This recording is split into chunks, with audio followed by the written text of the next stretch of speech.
Assalamualaikum warahmatullahi wabarakatuh. Perkenalkan, saya Ilham Taufik. Saya merupakan salah satu anggota dari kelompok 2 keamanan jaringan komputer.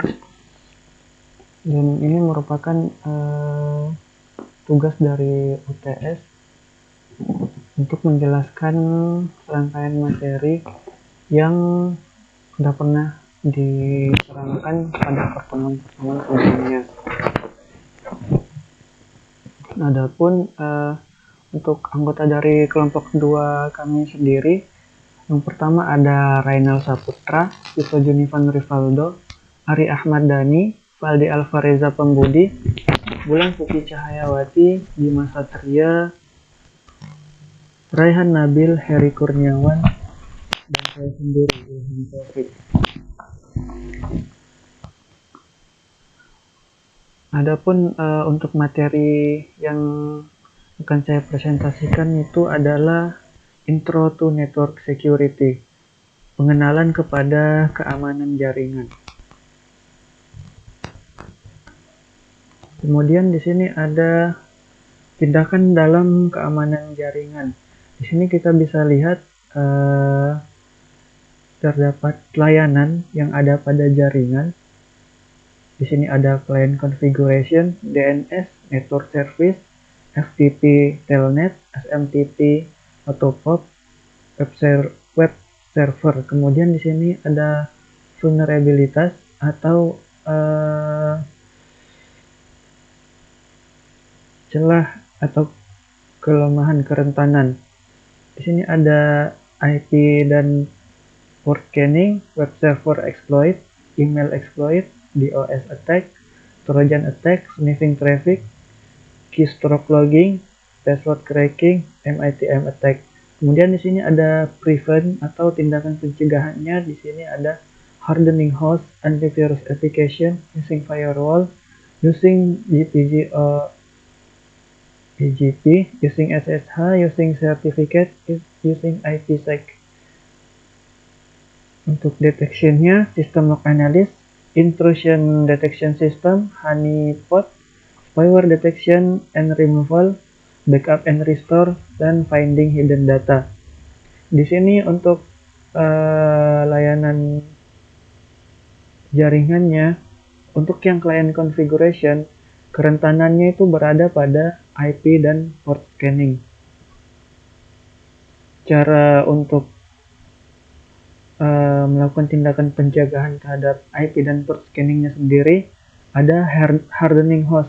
Jadi hardening host itu untuk menutup celah yang ada, kemudian melindungi sistem dari serangan. Selain dari IP dan port scanning dari client configuration, di sana ada juga yang namanya MITM attack. Untuk tindakan pencegahannya, untuk melakukan pencegahan terhadap MITM attack, kita bisa menggunakan SSH atau menggunakan IPsec. Kemudian di sini ada DNS. DNS juga kerentanannya terdapat pada IP dan port scanning. Cara pencegahannya pun sama, yaitu dengan hardening host tadi, yaitu dengan menutup celah yang ada dan melindungi sistem dari serangan. Kemudian di DNS pula ada email exploit. Untuk tindakan pencegahannya bisa menggunakan aplikasi antivirus atau menggunakan JPG atau PGP.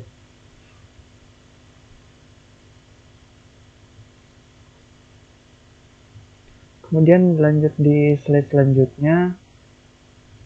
Kenapa mengamankan sebuah jaringan? Jadi di sini lebih ke penjelasan mengenai keamanan jaringan itu sendiri. Jadi keamanan jaringan didesain untuk mengamankan aset dari ancaman dan kerentanan dari kebiasaan yang terorganisir. Kemudian untuk merancang keamanan, kita perlu menganalisa resiko atau kemungkinan apa saja yang dapat mengancam aset kita dan membuat tindakan pencegahannya. Lanjut. Kemudian di sini ada prinsip Computer Security Principle, prinsip dari keamanan komputer. Prinsip dari keamanan komputer sendiri ada 3, yaitu confidentiality, integrity, dan availability. Di dalam confidentiality tersebut kita melindungi informasi dari pencurian informasi, pengambilan informasi dari penyerang. Kemudian yang integrity, kita di sini dijelaskan bahwa integrity itu kita mengurangi kemungkinan kerusakan yang disebabkan oleh data yang korup. Kemudian di availability, kita harus selalu memastikan bahwa informasi itu selalu tersedia. Dalam kasus ini tentunya dalam hal keamanan komputer. Masuk pada slide exploit. Apa itu exploit? Jadi exploit itu kita dapat artikan sebagai cracker yang masuk ke dalam jaringan komputer dengan mengeksploitasi kelemahan di layanan sistem operasi. Adapun tipe dari serangannya itu dapat berupa lokal atau melalui remote. Kategori dari exploit sendiri ada zero day, account cracking, buffer overflow, denial of service, impersonation, man in the middle, misconfiguration, network sniffing, session hijacking, dan system atau application design error. Sans security threat. Jadi di sini ada top 20 ancaman security oleh Sans. Di sini ancamannya itu biasanya terdapat pada sisi klien, pada sisi server, kemudian security policy and personnel, kemudian gangguan aplikasi, kemudian pada perangkat jaringan, dan juga zero day attack. Jadi tujuan dari penyerang itu sendiri untuk mendapatkan hak akses secara paksa. Jadi dia menerobos paksa untuk mendapatkan akses dari suatu sistem, kemudian mendapatkan level admin atau level root. Kemudian tujuannya juga yaitu mereka merusak data yang penting-penting dari suatu perusahaan atau dari sistem jaringan seseorang. Kemudian di sini mereka menolak layanan user. Jadi user tidak bisa menjalankan layanan tertentu. Kemudian yang di sini tujuannya juga ada individual selfish goal, yaitu mungkin kita bisa artikan sebagai dia melakukan satu serangan itu untuk memuaskan dirinya sendiri, untuk mendapatkan kepuasan. Kemudian tujuannya itu niat jahat juga. Baca di slide selanjutnya. Statistik keamanan dari tren serangan. Di sini kita mendapatkan peningkatan frekuensi dari kejadian. Jadi kejadian yang dilaporkan kepada komputer emergency response team atau coordination center. Jadi di tahun 1997 itu terdapat 2134 insiden. Kemudian di tahun selanjutnya, di tahun 1998 terdapat 3474 insiden. Peningkatannya itu 75% dari tahun sebelumnya. Kemudian di tahun 1999 hampir 10.000 insiden. Di tahun 2000 terdapat 21.000 insiden, dan di 2001 Terdapat 52.000 insiden. Bisa kita lihat di sini, seiring berjalannya tahun, insidennya semakin bertambah dan penambahannya pun berkembang pesat. Di slide selanjutnya, di sini ada target serangan. Biasanya target serangan dari penyerang itu mereka memfokuskan pada keamanan. Yang pertama di sini ada 1 juta serangan Windows, 22 juta serangan Unix Linux, 7 juta serangan Cisco iOS. Kemudian semua sistem operasi terkena oleh serangan. Di slide selanjutnya, di sini terdapat hacker versus cracker. Pada slide ini terdapat pandangan yang berbeda dari pandangan orang-orang yang lain terhadap hacker. Biasanya orang-orang memandang bahwa hacker itu melakukan perusakan terhadap suatu sistem. Namun di sini hacker ini programmer yang selalu selalu menambah ilmu, selalu mencari pengetahuan. Kemudian apa yang dia dapat tersebut dia bagikan dan dia tidak pernah melakukan kerusakan terhadap data. Jadi biasanya seorang hacker ini dia melakukan percobaan dengan menerobos sistem, misalnya sistem yang dia buat sendiri untuk mencari tahu kelemahan dari sistem tersebut. Kemudian dia membagikan pengalamannya terhadap kelemahan dari sistem yang dia buat itu untuk memberikan pengetahuan juga kepada orang lain, bahwa untuk memberikan pengetahuan ke orang lain terhadap apa yang dia dapatkan tadi. Kemudian di sini cracker ini dia identik dengan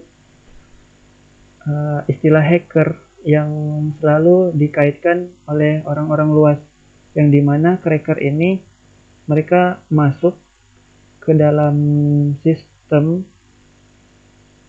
kemudian mereka merusak data penting atau menyebabkan kerusakan kepada target mereka. Di slide selanjutnya, tipe dari serangan. Di sini ada serangan akses fisik, ada wiretapping atau melakukan penyadapan terhadap server, kemudian hacking vandalism atau perusakan. Kemudian ada dari tipe serangannya di sini ada serangan dialog. Itu ada eavesdropping, yaitu mendengar yang tidak boleh. Kemudian ada impersonation, meniru. Dan message alteration atau merubah pesan. Kemudian tipe serangan lainnya ada penetration attack. Di antaranya itu ada scanning, probing, kemudian break-in, denial of service atau DOS, malware seperti contohnya virus atau worm. Kemudian tipe serangan lainnya ada social engineering. Di sini ada opening attachment, pencurian password, pencurian informasi. Kita masuk di slide di social engineering. Jadi terdapat 3 pendapat mengenai definisi social engineering. Yang pertama, social engineering itu seni dan ilmu untuk memaksa orang untuk memenuhi harapan Anda. Pendapat ini dari Burns. Kemudian pendapat dari Palumbo mengatakan bahwa social engineering itu suatu pemanfaatan trik-trik psikologis hacker luar pada seorang user legitimate dari sebuah sistem komputer. Kemudian social engineering menurut Burns itu mendapatkan informasi yang diperlukan, misalnya sebuah password dari seorang, daripada menghack sebuah sistem. Tujuan social engineering ini dia sama seperti hacking, untuk mendapatkan akses pada sistem.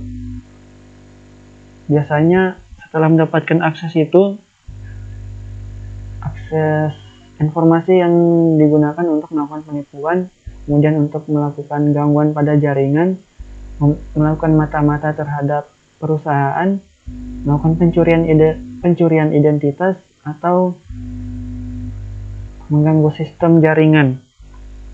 Target-target dari social engineering sendiri termasuk perusahaan telepon dan jasa-jasa pemberi jawaban, perusahaan dan lembaga keuangan dengan nama besar, badan-badan militer, dan pemerintah rumah sakit.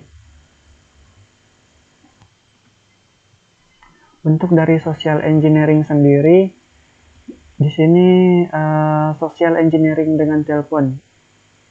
Ini dicontohkan seorang hacker akan menelpon atau meniru seseorang dalam suatu kedudukan berwenang atau yang relevan dan secara gradual menarik informasi dari user.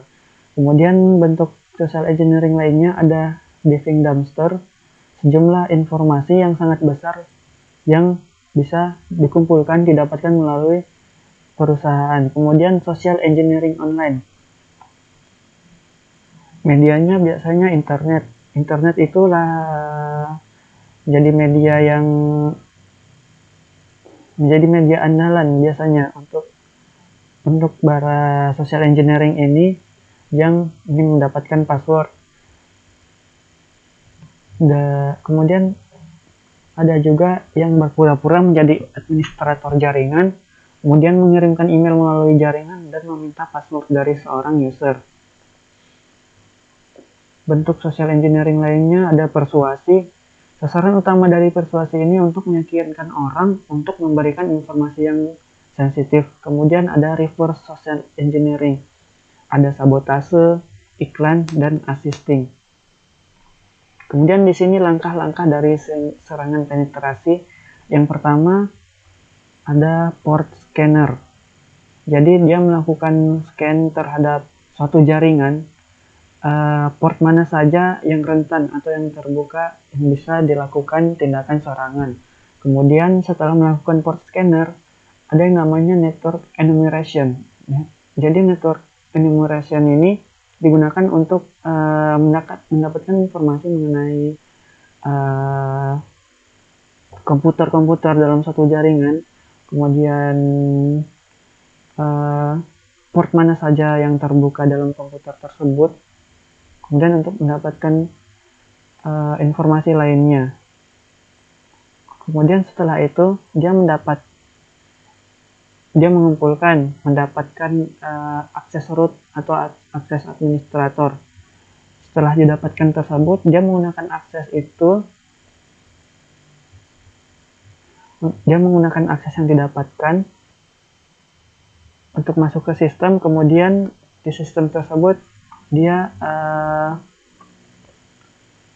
meninggalkan backdoor. Setelah meninggalkan backdoor, barulah dia memulai serangan. Adapun serangan yang biasa dilakukan yaitu denial of service, kebanjiran data. Kemudian ada buffer overflow, software yang error. Kemudian ada malware biasanya berupa virus, worm, bisa juga berupa trojan. Kemudian brute force. Kemudian setelah dia melakukan serangan tadi, dia menghilangkan jejak yang dia lakukan tadi. Dia menghapus jejak dari serangan yang dia lakukan tadi. Itu saja pemaparan materi yang bisa saya sampaikan. Kurang dan lebihnya saya mohon maaf. Terima kasih. Assalamualaikum warahmatullahi wabarakatuh. Bismillahirrahmanirrahim. Assalamualaikum warahmatullahi wabarakatuh. Saya Heri Kurniawan dari Prodi Teknik Informatika, NIM 2011102441015. Di pertemuan kali ini saya akan menjelaskan mengenai intro to network security, yang dimana untuk menyelesaikan tugas keamanan jaringan komputer.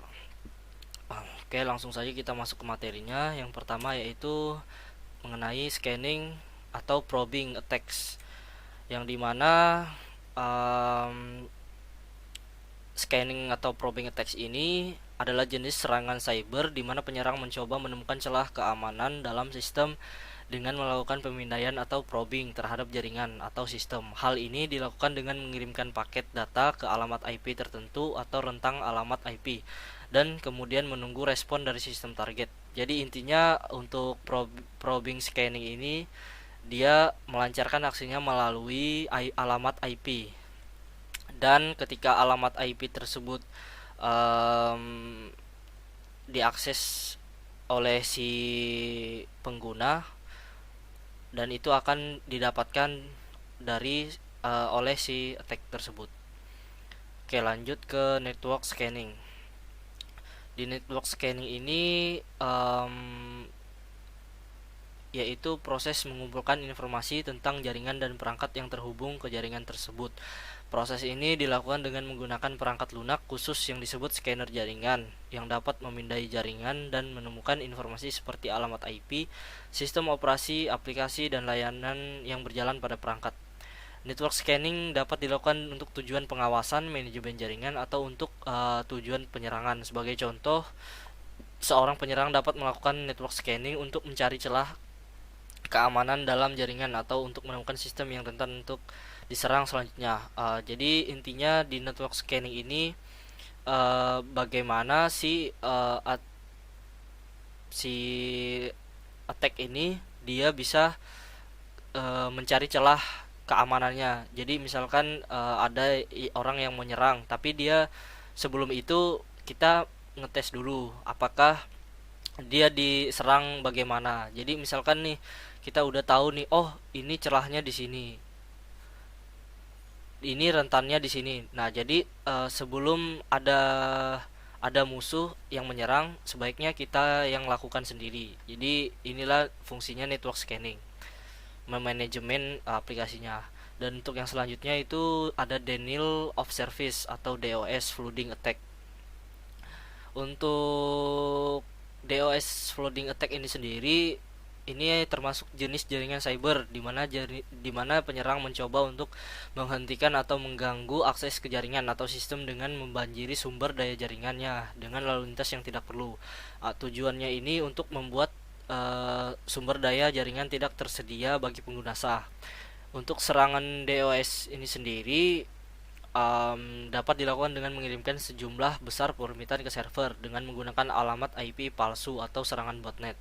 Hal ini dapat menyebabkan server menjadi tidak responsif atau bahkan crash. Jadi serangan ini dapat menimbulkan kerugian yang signifikan bagi organisasi, termasuk kerusakan pada perangkat keras dan perangkat lunak, kehilangan data, dan gangguan pada operasi bisnis. Ini untuk DOS ya. Nah, untuk contoh penyerangan DOS ini sendiri, untuk ini dia menggunakan alamat IP palsu untuk penyerangannya ini.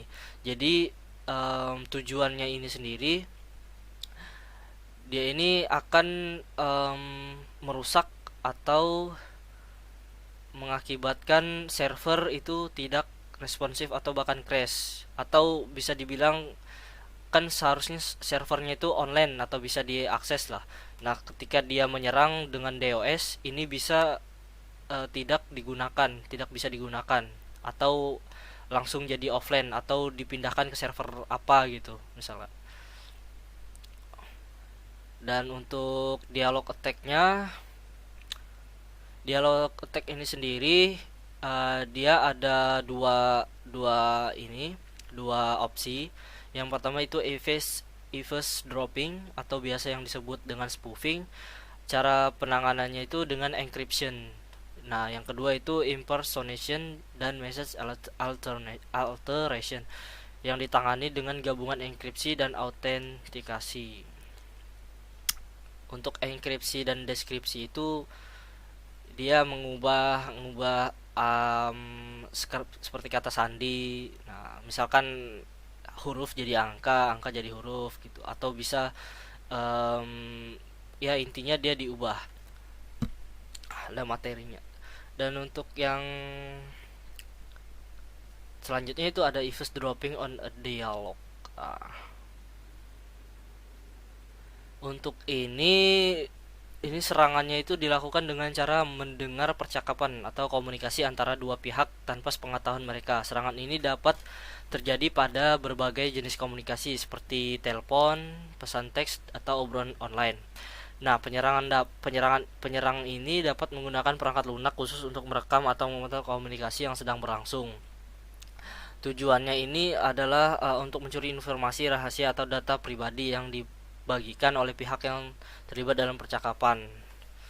Untuk menghindari serangan ini biasanya itu menggunakan teknologi enkripsi untuk melindungi data saat berkomunikasi. Selain itu, hindari berbagai informasi sensitif atau bersifat pribadi melalui saluran komunikasi yang tidak terenkripsi atau melalui saluran komunikasi yang tidak dapat dipercaya.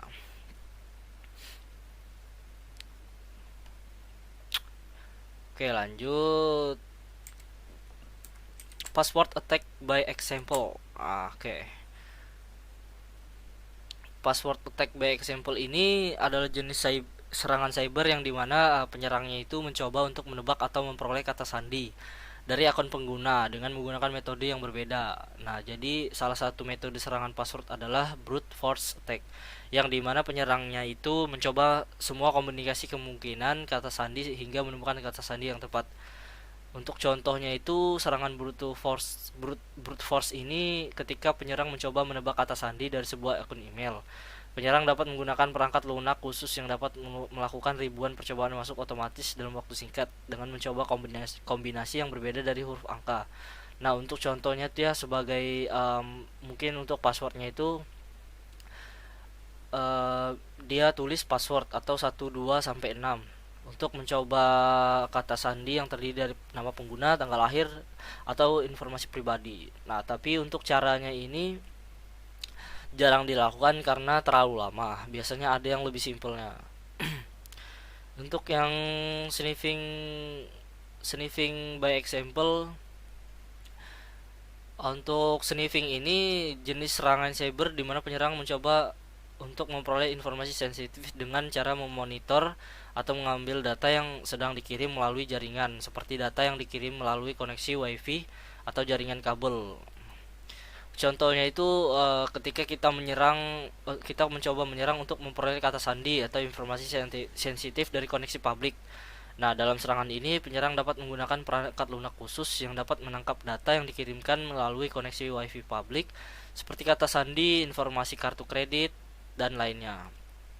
Jadi tujuannya atau caranya itu sniffing ini dia targetnya itu WiFi public. Jadi ketika kalian atau kita mengakses WiFi public dan masuk ke itu, otomatis ketika kita sedang bermain internet dengan menggunakan IP public tadi, dia bisa mengambil data kita. Jadi misalkan nih kita lagi masuk memakai wifi public dan kita melakukan pembayaran segala macam. Nah, itu dia bisa mengambil data-datanya karena dia masuk di IP publiknya. Itu seperti yang di film-film tuh memang kebanyakan dari IP dia, dari alamat wifi atau online gitu. Oke, selanjutnya itu ada keylogger.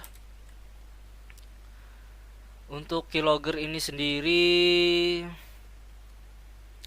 dia adalah jenis perangkat lunak atau perangkat keras yang digunakan untuk merekam atau memonitor aktivitas pengguna pada sebuah komputer atau perangkat lain, terutama ketika pengguna mengetik keyboard. Nah, keylogger ini dapat merekam setiap tombol yang ditekan oleh pengguna, termasuk kata sandi, informasi kartu kredit, dan informasi sensitif lainnya.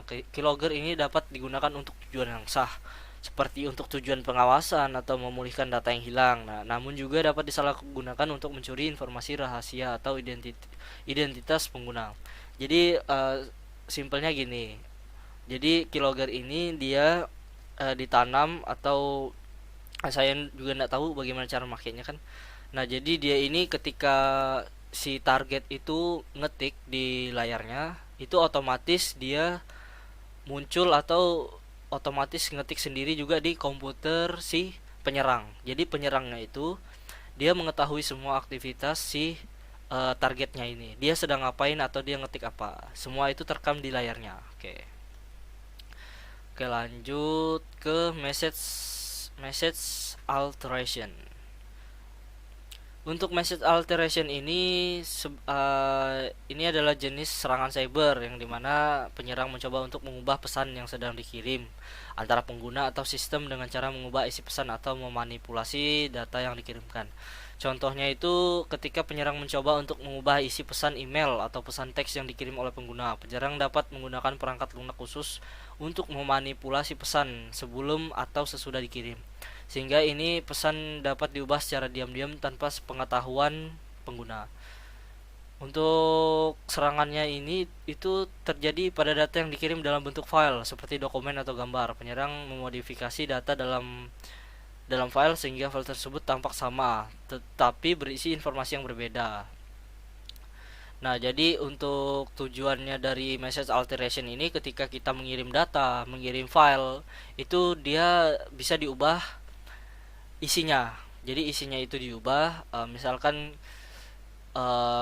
isinya seharusnya yang A diubah menjadi B. Oke. Ya tujuannya itu untuk, ya pasti dia mencari untung gitu, atau dia misalkan memanipulasi data yang paling penting untuk negara mungkin.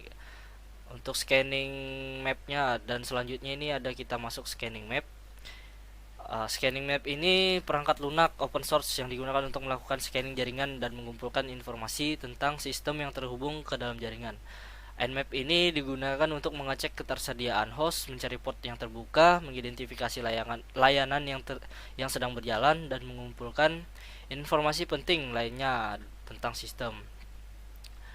Nah, untuk Nmap ini itu digunakan oleh admin jaringan biasanya untuk memonitor dan menganalisis keamanan jaringan mereka serta mencari celah keamanan yang perlu dibaiki. Nah, mungkin sebagai contoh simpelnya itu kita kan menggunakan WiFi nih. Nah, WiFi itu bisa juga di apa namanya? Dimonitor oleh Nmap ini. Jadi kita sedang ngapain itu bisa terlihat. Oke. Untuk yang selanjutnya yaitu flag. Flag ini itu dalam konteks keamanan jaringan, dia ini mengacu pada tanda atau kode yang digunakan dalam protokol jaringan untuk mengontrol dan mengamankan data yang dikirimkan melalui jaringan. Nah, flag ini biasanya digunakan untuk dalam header atau bagian awal paket data yang dikirim melalui jaringan. Contohnya itu dalam protokol TCP, Transmission Control Protocol. Flag digunakan untuk mengontrol koneksi antara dua sistem yang terhubung. Beberapa flag yang umum digunakan dalam TCP antara lain yaitu biasanya itu yang dipakai tuh SYN, SYN atau sinkronis, ACK, acknowledgement, RST, reset, dan FIN atau finish. Oke, lanjut. Yang selanjutnya itu ada three-way handshake, yang dimana three-way handshake ini adalah metode yang digunakan dalam protokol TCP atau Transmission Control Protocol untuk memulai dan mengakhiri koneksi antara dua sistem yang terhubung. Three-way ini melibatkan 3 langkah atau pesan yang dikirim antara dua sistem untuk memastikan bahwa koneksi antara kedua sistem ini telah berhasil atau didirikan dengan benar. Nah, biasanya itu untuk 3 langkah three-way handshake ini, yang biasanya itu yang pertama itu ada SYN atau apa tadi, sinkronis, yaitu untuk mengirim pesan SYN ke sistem penerima untuk memulai koneksi. Pesan ini berisi nomor urut awal, initial sequence number, dan flag SYN yang menunjukkan bahwa pesan ini adalah permintaan SYN. Nah, yang kedua itu ada SYN atau ACK. Setelah menerima pesan dari SYN, itu sistem penerima mengirimkan pesan ACK ke sistem pengirim untuk mengonfirmasi permintaan SYN dan memulai koneksi. Pesan SYN atau ACK ini berisi nomor urut awal yang dihasilkan secara acak. Nomor urut awal ini dari pesan SYN dan flag atau ACK. Dan langkah yang terakhir itu ACK. Setelah menerima pesan SYN atau ACK, sistem pengirim mengirimkan pesan ACK ke sistem penerima dan mengonfirmasi koneksi yang telah berhasil didirikan. Pesan ACK berisi nomor urut awal dari SYN ACK dan flag ACK. Nah, jadi setelah tiga langkah ini berhasil dilakukan, koneksi antara dua sistem telah berhasil didirikan dan siap untuk menerima didirikan untuk siap untuk digunakan untuk mengirimkan data. Three-way handshake ini juga digunakan untuk mengakhiri koneksi dengan langkah yang sama, tetapi menggunakan flag fin dan ACK.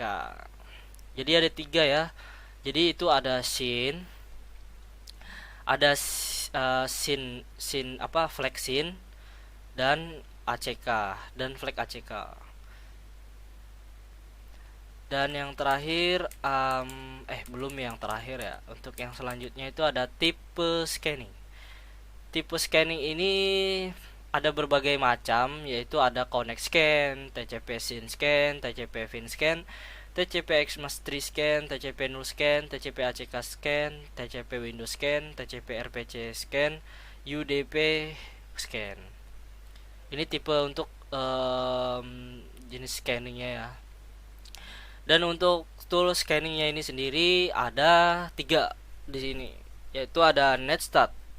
Netstat ini merupakan utility yang powerful untuk mengamati current state pada server, survive apa yang listening untuk incoming connection, dan interface mana yang listening, siapa saja yang terhubung.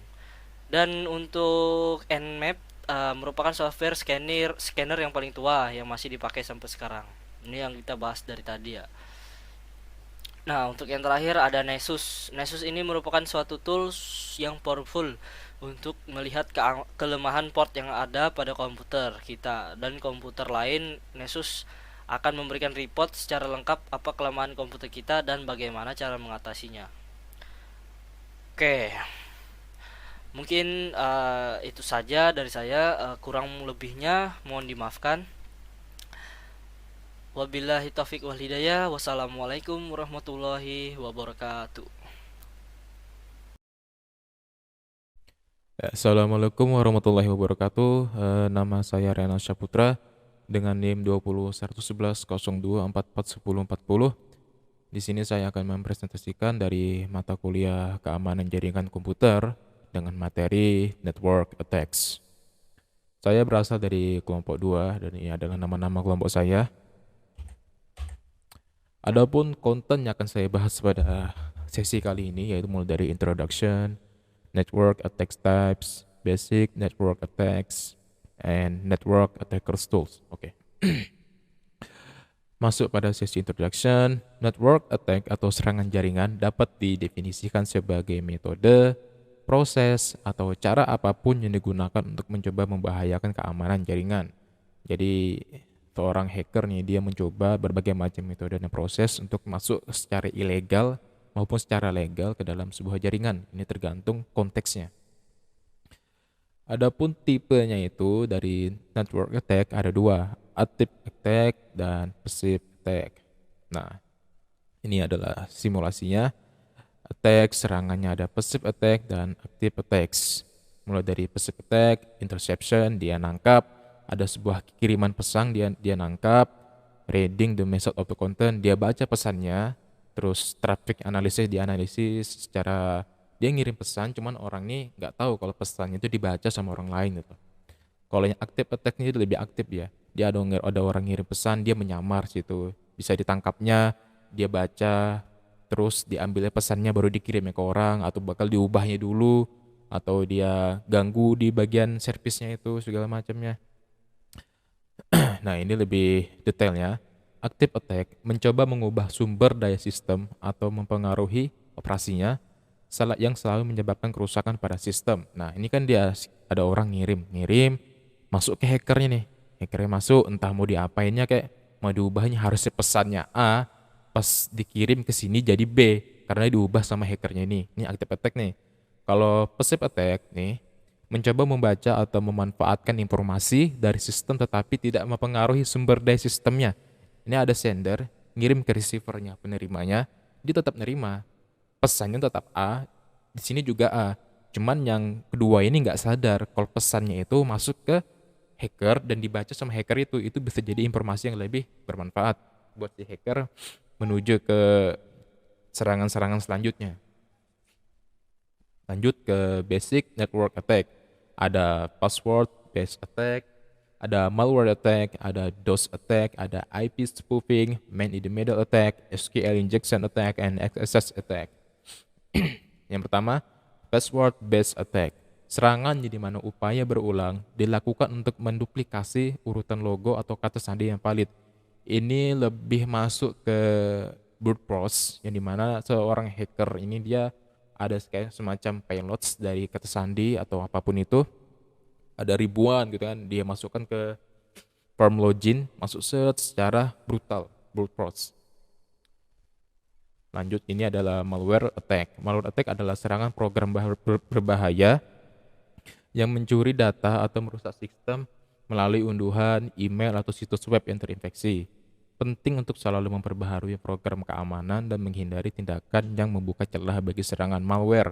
Nah, ini malware attack ini semacam trojan, worm, atau ransomware yang dia itu bisa masuk melalui website-website yang ilegal, dari website yang ilegal, atau email-email yang dikirim terus ada link-link yang mencurigakan. Nah, kalau ada user yang menekan email itu, dia bisa dapat virusnya, entah itu ransomware. Apalagi yang sekarang ini kan ada ransomware baru tuh yang diumumkan sama tim cyber Indonesia kemarin tuh kan, dan itu bisa mengenkripsi sebuah file-file datanya. Mau dibuka harus bayar dulu, tetapi pas bayar itu pun masih tersisa tuh virus-virusnya segala macam yang masih bisa membuat hacker tuh menjelajahi sistem tuh lebih lanjut gitu loh. Lanjut di DOS attack. DOS attack atau denial of service attack adalah serangan yang dilakukan dengan membanjiri server atau jaringan dengan permintaan yang sangat banyak sehingga menyebabkan layanan menjadi tidak tersedia atau lambat. Serangan ini bertujuan untuk mengganggu operasi normal sistem atau jaringan dan dapat menyebabkan kerugian finansial dan reputasi bagi korban serangan. Nah, ini dia semacam ada hacker nih. Dia melakukan DOS attack ke sebuah website dengan mengirimkan request yang brutal sampai website ini server down, yang harusnya bisa diakses sama orang-orang itu bisa menjadi nggak bisa diakses lagi itu. Nah, ini sama-sama brutal nih, sama kayak brute force, cuma bedanya kalau ini dia password, kalau ini dia semacam request yang secara brutal. Malware ini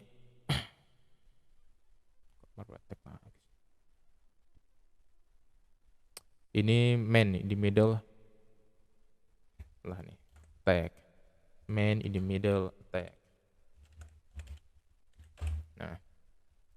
Nah, man in the middle attack adalah serangan keamanan di mana seorang penyerang memposisikan dirinya di antara dua pihak yang sedang berkomunikasi, seperti antara pengguna dan situs web, dan mampu memantau atau memodifikasi komunikasi tersebut tanpa pengetahuan atau pengguna dari situs web. Nah, ini sama nih, definisinya kayak active attack. Dan ini biasanya hacker itu menggunakan yang namanya itu burp suite. Nah, burp suite itu buat dia mengambil informasi di tengah-tengah tuh. Jadi dulu itu kan di Tokopedia sebelum sebagus sekarang keamanannya, dia itu mengambil sebuah jaringan, ada data nih, dia mau beli nih, misal mau beli, harganya itu 17.000 misalkan kan. Terus dia masuk ke Burp Suite yang awalnya 17.000 itu, di API-nya dia ubah menjadi 0. Jadi orang itu beli yang harganya harusnya 17.000 segala macam jadi 0. Dulu sempat ramai kayak gitu tuh. Jadi orang bisa beli-beli gratis segala macam. Atau bahkan dulu bukan cuman di Tokopedia, untuk online pembelian online yang di server luar juga pernah kayak gitu. Di warnet tuh kadang kayak gitu anak-anak. Lalu lanjut, IP spoofing. IP spoofing adalah serangan keamanan yang dilakukan dengan cara memanipulasi alamat IP untuk menyembunyikan identitas asli penyerang dan membuatnya terlihat seolah-olah berasal dari alamat IP yang berbeda. Nah, ini dia menyamar nih. Dia menyamar seakan-akan dia orang sah dari server ini nih. Dan ini mereka nyerang bisa pakai VPN atau segala macamnya.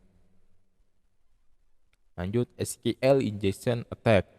SQL injection attack adalah serangan keamanan yang dilakukan dengan menyisipkan kode SQL yang berbahaya atau merusak pada aplikasi web yang rentan melalui input data yang tidak sah seperti string, teks, atau angka. Nah, ini contohnya nih. Select all from yang harusnya dia tuh nggak bisa akses ini, tapi bisa diakses dengan ini ada pilot-pilot yang kayak titik sama garis koma baru strip-strip itu yang harusnya dia harus masukkan password segala macam kan. Dia cuma masukkan username walaupun cuma kayak sembarang itu bisa masuk ke dalam sistemnya itu.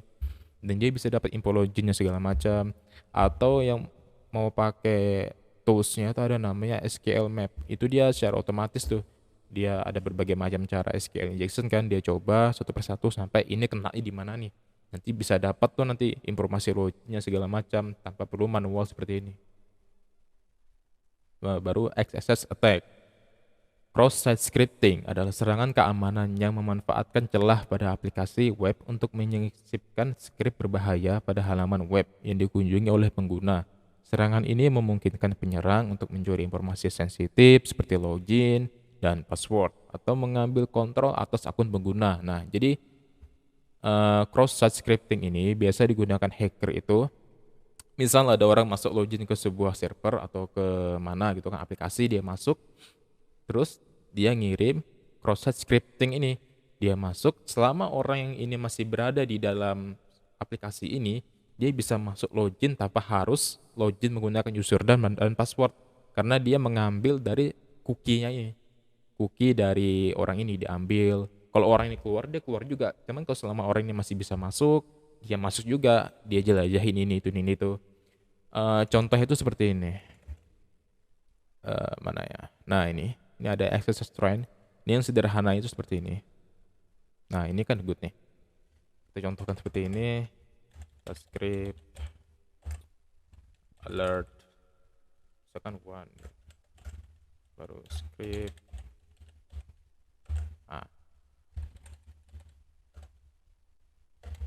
Nah, masuk kan? Ini satu nih sebenarnya bisa diganti kayak document.cookie segala macam. Dia bakal masuk ngambil cookie dari si usernya yang sah. Lanjut pada sesi ini Network Attackers Tool. Nah, ini ada beberapa tools yang dipakai sama hacker tuh. Ada Metasploit Framework, ada Ethercap, ada SQL Map, Kali Linux, Social Engineering Toolkit, Ncan, dan Able.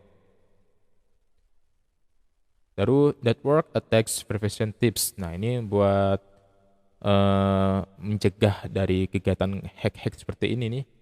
Ini ada install software yang terbaru atau update, menggunakan password yang unik, menggunakan autentikasi 2 faktor, menggunakan password yang kuat, menggunakan password manager, menggunakan firewall terhadap koneksi internet, menggunakan atau ketika browsing itu secara aman. Baru clear browser after leaving komputer. Nah, hapus segala macam cookie ataupun cache ketika browser itu setelah selesai browser untuk menjaga keamanan. Bismillahirrahmanirrahim. Assalamualaikum warahmatullahi wabarakatuh. Perkenalkan, nama saya Valdi Alfariza Pambudi dengan NIM 2011102441097 dari kelompok 2. Di sini saya akan mempresentasikan materi modul ketiga, yakni password management. Di sini saya melanjutkan materi yang sebelumnya sudah dipresentasikan oleh Bulan Suci Cahyawati pada materi modul ketiga ini. Langsung saja kita langsung masuk ke materinya. Kemudian yang pertama password management. Di sini untuk pertama ya ini ada nama access control. Salah satu cara untuk menggagalkan serangan kata sandi adalah dengan menolak akses penyerang ke file kata sandi. Jika bagian kata sandi terenkripsi dari file hanya dapat diakses oleh pengguna yang memiliki hak istimewa atau super user, maka penyerang tidak dapat membacanya tanpa mengetahui kata sandi dari pengguna yang memiliki hak istimewa atau super user. Kemudian ada kode SPAF92A. Ini SPIF ini seperti contohnya seperti pesan ya, pesan enkripsi atau super user. Menunjukkan beberapa kelemahan dalam strategi ini. Yang pertama, ada banyaknya sistem termasuk sebagian besar sistem Unix yang rentan terhadap pembobolan yang tidak terduga. Jadi secara tiba-tiba. Kemudian kedua, setelah penyerang mendapatkan akses dengan beberapa cara, mungkin penyerang ingin mendapatkan kumpulan kata sandi untuk menggunakan akun yang berbeda dari sesi logon yang berbeda untuk mengurangi risiko deteksi. Atau pengguna dengan akun mungkin menginginkan akun pengguna lain untuk mengakses data istimewa atau menyabotase sistem. Kemudian yang ketiga, kejadian ini dapat membuat file kata sandi dapat dibaca sehingga membahayakan semua akun. Jadi ketika kata sandi itu yang biasanya kata sandinya lemah, ini bisa memungkinkan untuk para attacker ini mengetahui kata sandi yang sudah dibuat oleh para pengguna tersebutnya. Kemudian yang keempat, beberapa pengguna memiliki akun di mesin lain, di domain lain, dan mereka menggunakan kata sandi yang sama. Jadi kata sandi dapat dibaca oleh siapapun di satu mesin di lokasi lain yang mungkin disusupi, disusupi. Lanjutnya, password selection strategies atau pemilihan password yang strategis ya. Yang pertama, banyak pengguna memilih kata sandi yang terlalu pendek atau terlalu mudah ditebak. Di sisi lain, jika pengguna diberi kata sandi yang terdiri dari 8 karakter yang dapat dicetak yang dipilih secara acak, pemecahan kata sandi secara efektif tidak mungkin dilakukan. Jadi di sini banyak beberapa user ya membuat contoh seperti akun Google itu passwordnya pendek, sangat pendek. Dan itu meskipun pendek tapi masih sangat mudah ya, masih passwordnya tergolong mudah. Apabila jika password tersebut pendek tapi menggunakan yang rumit ya, password rumit, niscaya kemungkinan untuk diserang atau dihack itu passwordnya itu masih kemungkinan kecil ya dihack passwordnya apabila pendek tapi susah. Kemudian yang kedua, tetapi hampir mustahil bagi sebagian besar pengguna untuk mengingat kata sandi mereka. Ya ini jadi untuk kata sandi yang rumit ya, itu biasanya meskipun pendek rumit tapi susah untuk mengingatnya ya, Kemudian yang ketiga, untuk menghilangkan kata sandi yang dapat ditebak, berikut ada 4 teknik dasar digunakan. Yang pertama, user education atau edukasi untuk para user. Kedua, computer generated password atau kata sandi komputer yang digenerasikan ya, Kemudian yang keempat, reactive password checking atau mengaktifkan ulang pengecekan password. Kemudian yang keempat atau yang terakhir, proaktif password checking atau proaktif pengecekan password atau kata sandi. Yang keempat, kemudian selanjutnya yang keempat, trik dengan proaktif password checking adalah mencapai keseimbangan antara user acceptability and strength. Jadi untuk seberapa kuat ya password yang buat oleh para user. Kemudian selanjutnya, jika sistem menolak terlalu banyak kata sandi, pengguna akan mengeluh bahwa terlalu sulit untuk memilih kata sandi. Ya ini sering dikeluhkan ya, membuat sandi yang susah-susah tapi ternyata dia tidak ingat ya, tapi dia tidak ingat dengan passwordnya. Kemudian yang keenam, pendekatan pertama adalah sistem sederhana untuk penegakan aturan. Misalnya aturan berikut dapat diterapkan.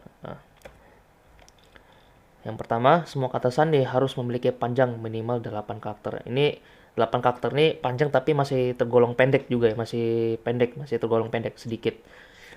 Yang kedua, dalam 8 karakter pertama, kata sandi harus menyertakan setidaknya 1 huruf besar, huruf kecil, digit, angka, atau dan tanda baca. Jadi untuk passwordnya itu yang pertama huruf kapital, kemudian huruf kecil, kemudian ditambahi dengan tanda baca, entah itu tanda pagar, tanda email, ataupun tanda titik ya. Kemudian ada digit, angka, beberapa angka. Untuk kemudian menambahkan angka ini supaya menguatkan password tersebut. Kemudian selanjutnya yang ketujuh, aturan-aturan yang dapat digabungkan dengan saran kepada pengguna. Ya, jadi biasanya nih Google ini kan kalau misalkan kita bikin password tuh biasanya sistem itu menyarankan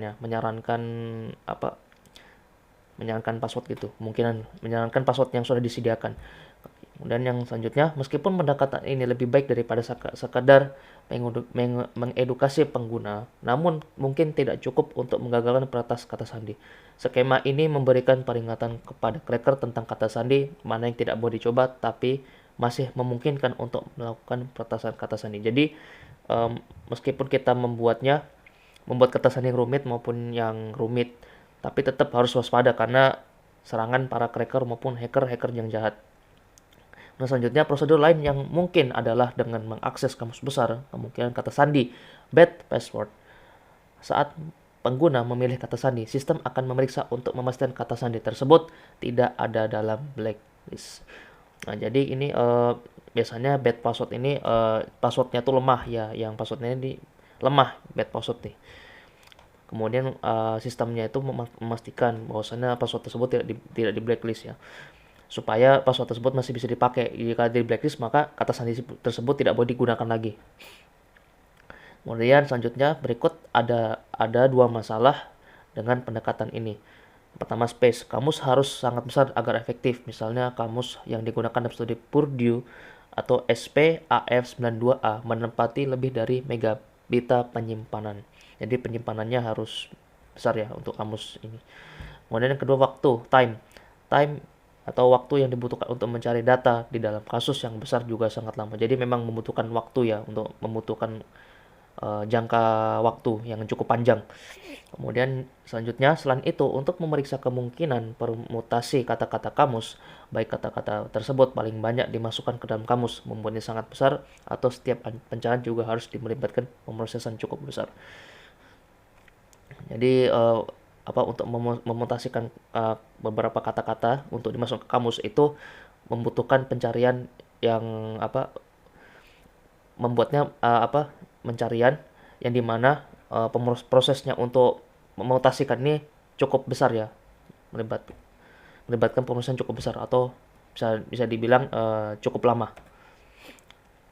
Kemudian sesi selanjutnya adalah aspek yang perlu diperhatikan.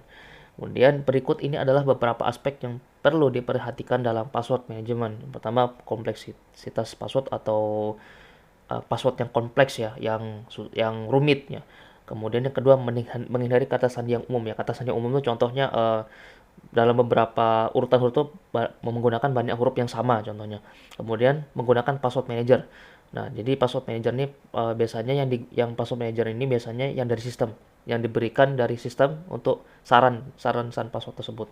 Kemudian yang keempat, mengubah password secara berkala. Jadi rutin yang mengganti password, entah itu sebulan sekali, 2 bulan sekali, intinya ada bergantian, intinya ada setidaknya adalah untuk mengganti password dalam beberapa waktu tertentu. Kemudian yang kelima, mengaktifkan autentikasi 2 faktor. Ini supaya autentikasi 2 kali, akun 2 kali, supaya lebih aman lagi. Kemudian tidak membagikan password dengan orang. Nah, ini yang paling harus diwaspadai dan diperhatikan ya, tidak membagikan kata sandi tersebut kepada orang lain. Jika ingin dibagikan hanya kepada orang percaya, jika orang yang baru kenal atau apa, mending jangan, atau kata jangan gegabah. Kemudian ada tools ya, tools password manager. Berikut adalah beberapa contoh aplikasi password manager yang dapat membantu kita mengelola kata sandi yang lebih aman atau kompleksitas password. Kemudian ada LastPass, OnePassword, Dashlane, KeePass ataupun Bitwarden. Ini yang mengatur manajer yang mengatur password ya, password kita untuk kompleksitas password. Oke, slide-nya udah selesai. Mungkin cukup sekian dari saya, terutama dari kelompok 2. Kurang lebihnya mohon dimaafkan. Wabillahi taufik wal hidayah. Wassalamualaikum warahmatullahi wabarakatuh. Assalamualaikum warahmatullahi wabarakatuh. Perkenalkan, nama saya Bulan Suci Cahayawati, anggota dari kelompok 2 akan mempresentasikan materi tentang password management. Jadi, ini adalah anggota kelompok saya, ada Reynald Saputra, Vito Junivan Rivaldo, Ari Ahmad Deni, Valdi Alvareza Pambudi, saya sendiri Bulan Suci Cahayawati, Dimas Saputra, Raihan Nabil, Heri Kurniawan, dan terakhir ada Ilham Taufik. Baik, yang pertama ada password protection. Hampir semua sistem multi-user mengharuskan pengguna tidak hanya memberikan nama ataupun identitas, tetapi juga dibutuhkan password atau kata sandi. Kata sandi sendiri berfungsi untuk memberikan autentikasi ID individu yang masuk ke dalam sistem. Nah, ID memberikan keamanan dengan cara berikut. Yang pertama, ID menentukan apakah pengguna berwenang untuk mendapatkan akses ke dalam sistem. Yang kedua, di beberapa sistem hanya mereka yang sudah memiliki ID yang telah didaftarkan ke sistem untuk diizinkan mendapatkan akses, seperti itu. Yang terakhir, ID menentukan hak istimewa yang diberikan kepada pengguna, misalnya si super user dan guest home atau anonim. Pengguna akun ini memiliki hak istimewa yang terbatas dibandingkan super user. Seperti itu. Selanjutnya ada the vulnerability of password. Untuk memahami sifat dari ancaman terhadap sistem berbasis kata sandi, mari kita pertimbangkan skema yang banyak digunakan di Unix. Sehingga prosedur berikut digunakan kepada figur 9.4a pada slide berikutnya. Oke. Setiap pengguna memilih kata sandi hingga 8 karakter yang digunakan. Kemudian diubah menjadi nilai 56 bit menggunakan ASC 7 bit, satu karakter bernilai 7 bit. Nah, gitu. Yang berfungsi sebagai input kunci atau enkripsi. Enkripsi menggunakan 3 crypt didasarkan pada DES. Algoritma DES dimodifikasi menggunakan nilai salt 12 bit. Nah, seperti ini gambarannya. Sini ada di sini passwordnya. Ada enkripsinya ada 3. Nah, di sini ada user ID, salt, dan password. Enkripsi password. Oke, selanjutnya apa sih itu? Salt password purpose. The salt serves three purpose.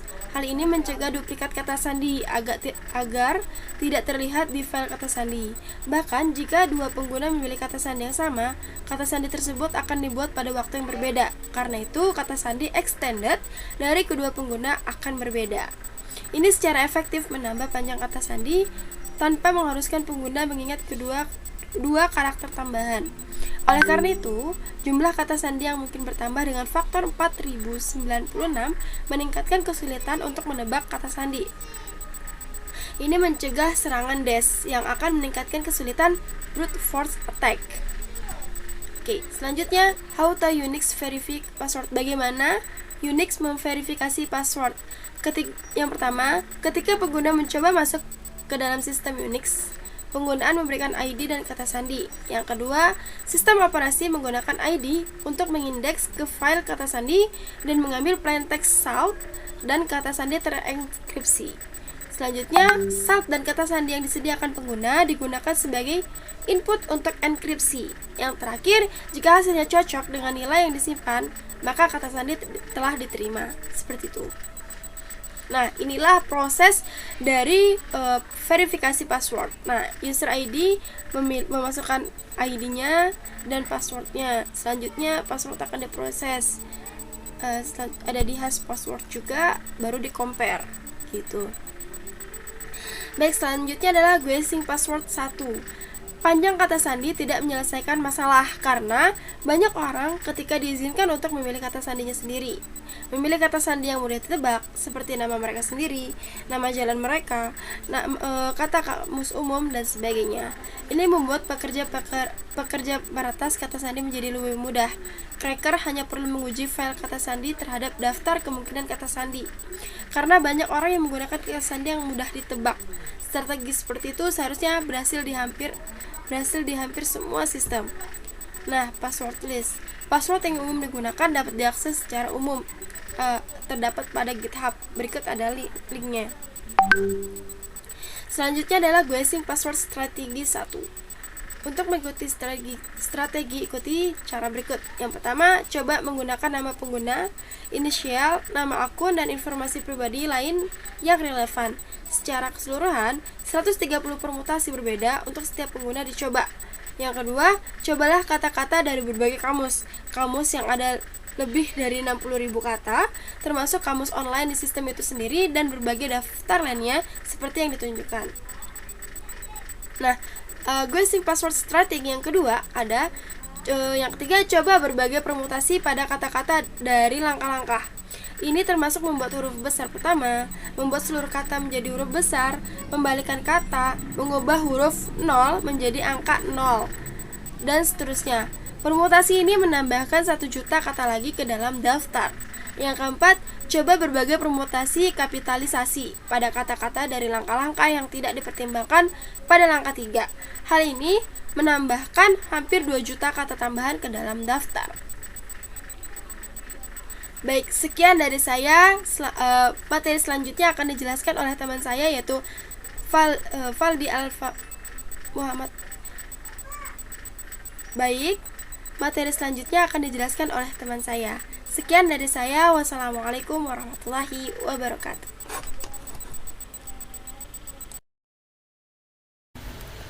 Assalamualaikum warahmatullahi wabarakatuh.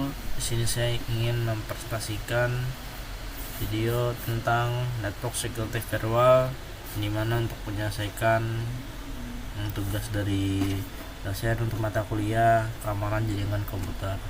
Langsung saja kita mulai. Network security firewall. Untuk kelompoknya kita terdapat Rel Saputra, Vito, Julian Rivaldo, Ari Ahmad Dhani, Valdi Alfareza Pamudi, Bos Suci Hewati, saya sendiri Bima Satria. Kemudian ada Rehan Nabil, Heri Kurniawan, dan Ilham Taufik. Lanjut. Firewall. Kita langsung ke pembahasan pertama, itu firewall. Pengertian firewall. Firewall adalah sebuah software atau hardware atau komunikasi keduanya maupun sistem itu sendiri untuk mencegah akses yang tidak berhak ke suatu jaringan, sehingga ada suatu mekanisme yang bertujuan untuk melindungi baik dengan menyaring, membatasi, atau bahkan menolak suatu hubungan kegiatan suatu segmen pada jaringan pribadi dengan jaringan luar yang bukan merupakan ruangan lingkup berdasarkan aturan-aturan ditetapkan. Nah, ini contohnya nih, ada gambar di sini. Segmen tersebut dapat merupakan sebuah jaringan workstation, server, router, atau local area network LAN maupun wireless. Lanjut. Konsep firewall. Ini ada gambarnya di sini, sebelah sini. Segmen tersebut merupakan sebuah workstation, server, router, atau local area network LAN kami ya, LAN Anda. Tujuan untuk melindungi untuk menyaring, membatasi, dan menolak, yaitu hubungan atau kegiatan suatu segmen pada jaringan pribadi dengan jaringan luar yang bukan merupakan ruang lingkupnya. Konfigurasi sederhananya adalah ini, contoh gambarnya di bawah seperti ini, yaitu jaringan lokal kita ada firewall, untuk baru kemudian ada internet jaringan lain. Lanjut. Karakteristik firewall. Seluruh hubungan atau kegiatan dari dalam keluar harus melewati firewall. Hal ini dapat dilakukan dengan cara memblok atau membatasi baik secara fisik semua akses terhadap jaringan lokal, kecuali melewati banyak sekali bentuk jaringan yang memungkinkan. Hanya kegiatan yang terdaftar yang dikenal yang dapat melakukan hubungan. Hal ini dapat dilakukan dengan mengatur polisi pada konfigurasi keamanan lokal. Banyak sekali jenis firewall yang dapat dipilih sekaligus berbagai jenis polisi yang ditawarkan. Firewall itu sendiri harusnya kebal atau relatif kuat terhadap serangan atau kelemahan. Hal ini berarti pengguna sistem yang dapat dipercaya dan dengan operating sistem yang relatif aman. Itu dia karakteristik firewall. Untuk teknik yang digunakan ada service control, kendali terhadap layanan berdasarkan tipe layanan yang digunakan internet, dan boleh diakses baik untuk ke dalam ataupun keluar firewall. Kemudian ada direction control, yaitu kendali terhadap arah berdasarkan arah dari berbagai permintaan atau request. Terdapat layanan yang akan dikenali dan diizinkan lewat firewall. Setelah itu ada user control, yaitu kendali terhadap pengguna berdasarkan pengguna atau user untuk mendapat menjalankan suatu layanan. Artinya ada user yang dapat dan tak ada yang tidak menjalankan suatu service. Hal ini dikarenakan user tersebut tidak diizinkan untuk melewati firewall. Kemudian ada behavior control, terhadap kendali terhadap kelakuan berdasarkan beberapa layanan itu digunakan. Misalnya firewall dapat memfilter email untuk mengulangi atau mencegah spam. Tipe firewall ada rule based. Dalam firewall merujuk pada konsep pengaturan atau rule untuk memperbolehkan atau memblokir lalu lintas jaringan yang melewati firewall. Kemudian ada packet filtering. Packet filtering adalah suatu teknik yang digunakan untuk dalam firewall untuk mengontrol dan memonitor lalu lintas jaringan yang melewati firewall berdasarkan kriteria tertentu. Kemudian ada application level. Application level adalah tipe firewall yang bekerja pada layar aplikasi OSI, Open System Interaction, untuk mengontrol lalu lintas jaringan berdasarkan jenis aplikasi yang digunakan.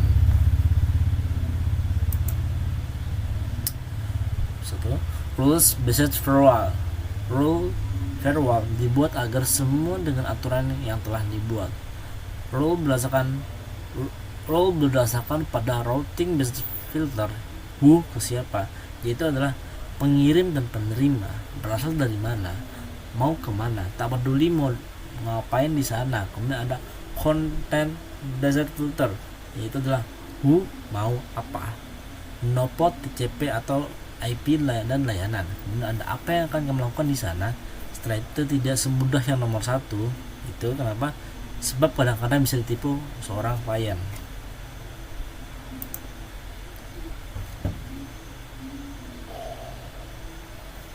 Dua pendekatan aturan, ada yang di atas, ada yang di bawah. Yang atasnya allow, yang bawah tuh default atau DNI ya. Nih yang bawah, yang ini allow. Default allow mengizinkan semua lewat kecuali yang terdaftar. Untuk default ini semua dilarang lewat kecuali yang terdaftar, makanya nggak mau tuh. Dia ada tebak-tebakan contohnya. Berikut adalah cara kedua, paket filtering. Paket filtering diaplikasikan dengan cara mengatur semua paket IP yang baik menuju melewati atau dituju oleh paket IP baik yang menuju melewati atau akan dituju oleh paket tersebut. Pada tipe ini, paket tersebut akan diatur apakah akan diterima dan diteruskan atau ditolak, terima dan diteruskan atau ditolak. Penyaringan paket ini dikonfigurasikan untuk penyaring paket yang akan ditransfer secara dua arah, baik dari atau ke jaringan lokal. Biasa dikenal dengan paket inspection dalam menginfeksi header IP, TCP, UDP, ICMP, dan no port. Paket filtering. Contoh paket bertujuan untuk kesebegitu menggunakan IP 202.159.121.38 dengan port 80. Atribut yang dimiliki paket tersebut adalah source SRC port destination dashboard. Ada 204.210.251.1 8104 128.126.2.205.31337. ISO paket filternya adalah access list 2640 DNI ini 121.146.2.0 0.0.0.225 KITI 1023. Itu contohnya di bawah nih. Dari internet difilter baru ke jaringan lokal, atau yang dari internet open port dari firewall baru kita ke web server. Paket filtering example atau adalah latihan kita ya. Jika alamat IP bersumber pada 10 titik DNI itu dilarang, private langsung kita private di atas. Jika alamat IP bersumber 172.16 hingga 171 DNI dan juga ini 172.16 hingga 7231 DNI juga. Jika alamat IP sumbernya 192 kita DNI. Jika alamat IP sumber 60 kita DNI juga. Dan jika alamat IP sumber 1234 DNI black hole address of attacker. Jika TCP SCN 1 NVIN 1 DNI juga. Oke. Setelah itu jika alamat tujuan 64.36 dan port tujuan TCP atau 80 atau 443 pass connection di pass. Kemudian ada jika jenis ICMP 0 pass allow kita pass. Jika port tujuan TCP 20 kita DNI, jangan ya kita DNI itu. Jika port tujuan TCP 21 jadi kita DNI juga. kita Denny. Oke, selanjutnya sama, tetap lanjutin yang sebelumnya. Jika port tujuan TCP 23 Denny ya. Jika port tujuan TCP 135 hingga 139 kita Denny. Ini BIOS jika port tujuan TCP 35 hingga 139 Denny. Koneksi BIOS untuk klien. Jika port tujuan TCP 513 Denny. Karena apa? Karena relogin tanpa kata sandi. Jika port tujuan TCP 514 di Denny juga. Kenapa? Kita bisa masuk tanpa login. Dan jika port tujuan TCP 22 dan juga untuk, tapi ini karena tidak aman ya. Jika port tujuan UDP 69 jadi juga karena nggak perlu login kalau kita mau transfer file. Jika TCP CN1 X ACK 0 Denny karena mereka mencoba membuka koneksi dari luar ya. Jika TCP RST1 Denny jangan izinkan. Nah, oke, jadi ini kan karena harus bisa, pokoknya jangan diizinkan aja. Ini salah nih, aduh. Nah, itu ditolak semua kita ini itu di atas dari 11 sampai 18 tadi ini semua bahaya kan, biar aman jaringan kita. Kemudian yang terakhir ada paket filtering example Denny larang semuanya. Rule yang terakhir, mendrop semua paket yang dijadikan oleh rule sebelumnya. Dalam macam sebelumnya, rule 9 dan 8 masih diperlukan karena Denny akan membloknya. Jadi kita sudah Denny aja udah keblok tuh dari 9 sampai 18 yang kita bisa lihat. Mungkin sekian dari saya. Untuk lanjutannya bakal dilanjutkan oleh saudara kelompok kami Rehan Nabil. Wassalamualaikum warahmatullahi wabarakatuh. Assalamualaikum warahmatullahi wabarakatuh. Perkenalkan, nama saya Rehan Nabil dengan NIM 2011102441080. Di sini saya akan melanjutkan materi yang sebelumnya sudah disampaikan oleh Bima tentang materi firewall. Langsung saja kita masuk ke dalam pembahasan. Di sini materinya tentang firewall. Yang pertama adalah packet filtering, slide ke-16. Di slide ke-16 ini menjelaskan tentang packet filtering, yang dimana dia memiliki kelebihan dari tipe ini, yaitu adalah mudah untuk diimplementasikan, transparan untuk pemakaian lebih cepat. Dan kelemahan dari packet filtering ini yaitu ada 4. Yang pertama, cukup rumit untuk menyeting paket yang akan difiltering secara tepat, serta lemah dalam hal autentikasi. Yang kedua, mudah terjadi miskonfigurasi. Yang ketiga, sukar melakukan konfigurasi terhadap protokol yang dinamis. Dan yang terakhir, tidak dapat menangani konten based filtering atau dalam kurung remove email attachment JavaScript ActiveX. Untuk yang selanjutnya, packet filtering, yaitu adalah serangan yang mungkin bisa saja terjadi.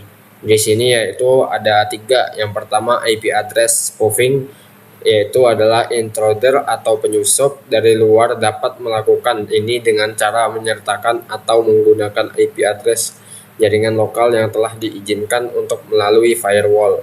Yang kedua adalah source rate routing attacks, yaitu tipe ini tidak dapat menganalisa informasi routing sumber IP sehingga memungkinkan untuk membypass firewall. Dan yang terakhir, tiny fragment attacks, yaitu adalah intruder atau penyusup membagi IP ke dalam bagian-bagian fragment yang lebih kecil dan memaksa terbaginya informasi mengenai TCP header.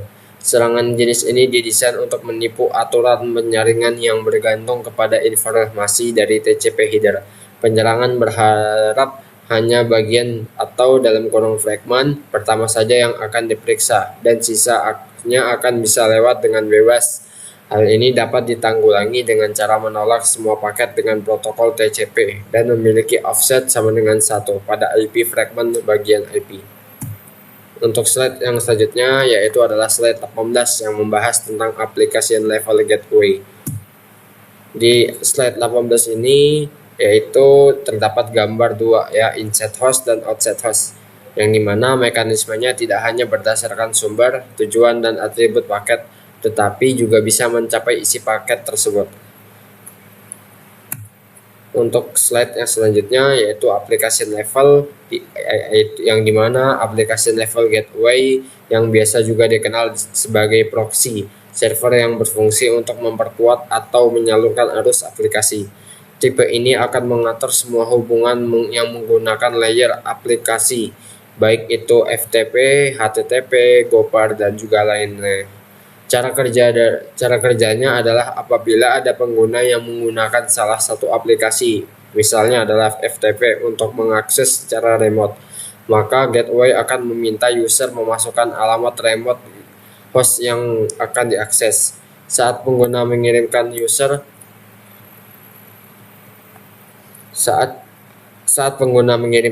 ID serta informasi lainnya yang sesuai, maka gateway yang akan melakukan hubungan terhadap aplikasi tersebut yang terdapat pada remote host dan menaruhkan data di antara kedua titik. Apabila data tersebut tidak sesuai, maka firewall ini tidak akan meneruskan data tersebut atau menolaknya.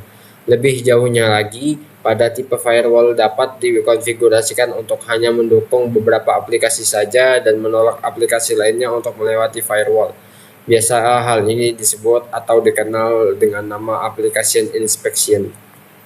Untuk yang slide yang selanjutnya yaitu adalah slide 20. Di slide 20 ini membahas tentang firewall IP tables. IP tables itu yaitu di sini net filter atau IP tables terdiri dari 3 tabel, yaitu filter, NAT, dan juga mingle. Perintah IP table digunakan untuk mengelola,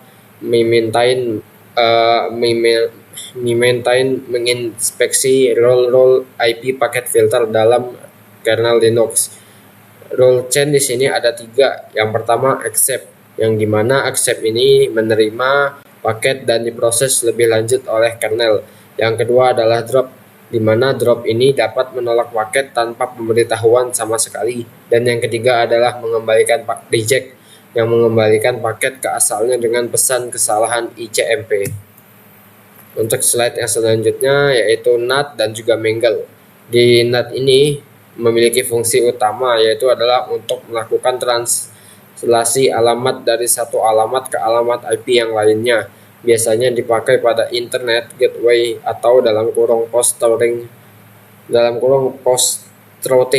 Selain melakukan translasi alamat IP table juga bisa melakukan NAT alamat port aplikasi. Biasa disebut juga dengan port address translation atau dalam kurung PAT. PAT ini sendiri digunakan untuk membangun beberapa server seperti mail, web, database, maupun data center yang dapat diakses melalui internet hanya dengan satu alamat IP saja, yaitu alamat IP publik yang di dalam kurung pre-routing. Yang selanjutnya adalah mingle. Tabel default yang menggunakan IP tables terdapat 3 chain, yaitu input, forward, dan output. Di dalam mingle ini digunakan untuk merubah paket atau untuk keperluan QoS, Quality of Service, yaitu TOS. Type yang pertama adalah TOS atau dalam kurung Type of Service, bagaimana paket diroutekan. Dan yang kedua adalah Time to Live, dan yang ketiga adalah Mark seperti bandwidth limiting, class based queuing. Untuk yang selanjutnya adalah IP tables. Terdapat 3 kumpulan aturan yang disebut chain, yaitu input, format, dan juga output seperti yang sudah disebutkan sebelumnya. Di sini input yaitu adalah paket yang diarahkan ke mesin firewall. Forward adalah paket-paket yang diteruskan melewati firewall, dan yang terakhir output paket yang menuju jaringan eksternal dan meninggalkan firewall ini. Selanjutnya adalah slide 25 yang menampilkan tentang diagram net filter. Diagram net filter atau IP tables memiliki diagram seperti ini. Network yaitu memiliki post routing, mingle, NAT. Pre-routing terdiri dari mingle dan juga NAT. Forward, mingle, dan juga NAT. Outputnya memiliki 3 yaitu mingle, NAT, filter. Inputnya memiliki 2, mingle, dan juga filter. Untuk slide yang selanjutnya adalah ilustrasi IP forwarding. Di sini tertera tulisan router atau gateway IP forwarding. ada tulisan incoming traffic to at 1, outgoing traffic from at 0. Yang di bawah adalah outgoing traffic from at 1, incoming traffic to at 0. Untuk slide yang selanjutnya adalah ilustrasi IP mask query untuk NAT. Jadi di sini router atau gateway IP forwarding ditambah dengan IP mask query incoming traffic to at 1 ke outgoing traffic from at 0. Outgoing traffic from at 1, incoming traffic to at 0.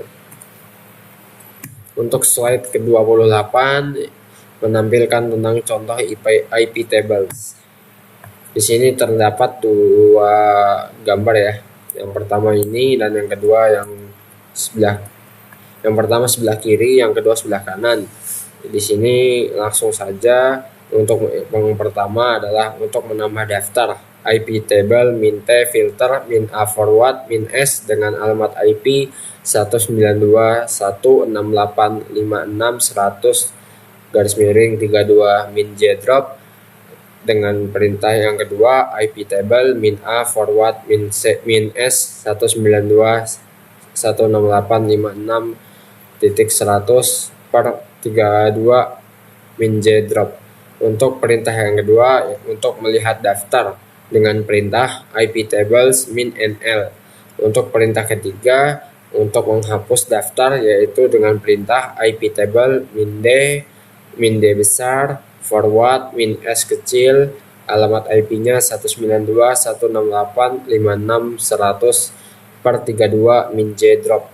Untuk yang keempat untuk menghapus semua daftar dengan perintah IP tables min F besar. Untuk yang kelima untuk menyimpan IP tables dengan perintah IP tables min save. Yang selanjutnya pada gambar kedua di sini untuk mendrop service SSH dengan perintah IP tables min A forward min P TCP min D port 22 min J drop. Untuk yang ke-7 untuk yang ke-7 untuk mendrop ICMP atau dalam kurung ping semuanya yaitu dengan perintah IP table min A forward min P ICMP min J drop. Yang selanjutnya drop ICMP dari jaringan 192.168.56.0 IP table min A forward min S 192.168.56.0 per 24 min P ICMP min J drop. Drop semuanya kecuali dari IP tertentu dengan perintah IP tables min A forward min S tanda seru 192.168.56.100 min P ICMP min J drop. Drop ke port 80 HTTP yaitu dengan perintah IP table min A forward min P TCP min di port 80 min J drop. Untuk slide 30 yaitu menampilkan tentang penggunaan IP table. Jadi penggunaan IP table ini terdapat 4 di sini ya, 4 poin. Yang pertama membatasi akses port aplikasi P2P dalam kurung LimeWire, GNutella dan Beershell dengan dua perintah. Yang pertama IP table min A forward min P TCP min di port 630.6350 min J reject. Yang kedua sama perintahnya, bedanya di sini UDP, yang di atas adalah TCP. Min P TCP koneksi menggunakan protokol TCP. Untuk min P UDP koneksi menggunakan protokol UDP. Min D port 630.6350 dalam kurung melarang akses port 630 sampai dengan 6350. Untuk poin yang kedua, membatasi koneksi satu alamat IP dengan perintah IP tables min A forward min S 192.168.1.99 min D 0/0 min reject. Yang ketiga, membatasi koneksi berdasarkan range IP dengan perintah IP table min A forward min M IP range min SRC min range 192.168.1.1 192.168.1.100 minus 192 sampai 192.168.1.150 minus D 0/0 min J reject. Untuk yang terakhir yaitu adalah membatasi koneksi internet berdasarkan MAC address dengan perintah IP tables min A forward min M min MAC min MAC source min source 00.30.218.2 AC.214.241 min D 0/0 min J reject. Ya, sekian penjelasan tentang materi firewall. Kurang lebihnya mohon maaf. Wassalamualaikum warahmatullahi wabarakatuh. Assalamualaikum warahmatullahi wabarakatuh. Perkenalkan, nama saya Vito Junivan Rivaldo dengan NIM 20111-0244-1019. Saya dari kelompok 2. Di sini saya mau menjelaskan materi yang tentang itu TCP Wrapper. TCP Wrapper ini merupakan akses kontrol untuk sistem operasi Linux atau BSD yang biasa diterapkan di server untuk mengantisipasi adanya IP yang tidak diizinkan mengakses ke server tujuan. TCP Wrapper ini juga bisa menerapkan subnetwork, IP source, domain, ataupun menggunakan service contoh SSID atau VSFTPD. Nah, jadi contohnya itu kayak seperti di gambar ini, dia bakal kayak ngeblok gitu, diblok oleh firewall, yaitu semacam ibarat itu antivirus lah gitu. Oke, lanjut. Arsitektur firewall. Arsitektur firewall ini sebagai arsitektur dual host yang artinya itu kayak harus terdapat setidaknya tuh interface jaringan sebanyak 2. Untuk bisa mengaktifkannya, arsitektur ini membutuhkan router yang ada di dalam jaringan komputer tersebut harus dinonaktifkan terlebih dahulu. Oke, home firewall ini contohnya seperti ini. Internet service provider ke always on connection ke motherboard modem. Terus itu dia bakal ke komputer klien. Dia bakal ngesimpan yang ada data yang dikirim dari board modem. Oke, ini Soho firewallnya, yaitu routernya ini berawalnya dia bakal dari boardnya modem ini, terus dia bakal kirim data ke Soho, dan terus bakal ngirim lagi data ke internet switch. Nah, terus di switch ini dia untuk mengirimkan data ke komputer klien itu menggunakan UTP namanya ya. Oke, ini firewall arsitekturnya. Ini ada server, ini ada routernya, ini komputer klien, ini server. Ya, servernya firewall ini banyak ya guys, banyak banget. Ini ada internet, ini dia bakal juga mendapatkan internet. Ini IP-nya 172.118.5. Ya, itu bisa 1 atau 2 gitu biasanya.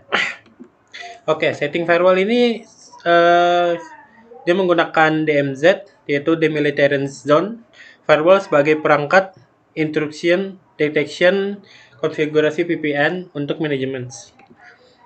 Oke, DMZ configuration itu memisahkan area dengan firewall, membedakan segmen network yang mempunyai kebijakan yang berbeda-beda pula, yaitu ada departemen, service area, public service, internal service, dan biasanya berbeda subnet.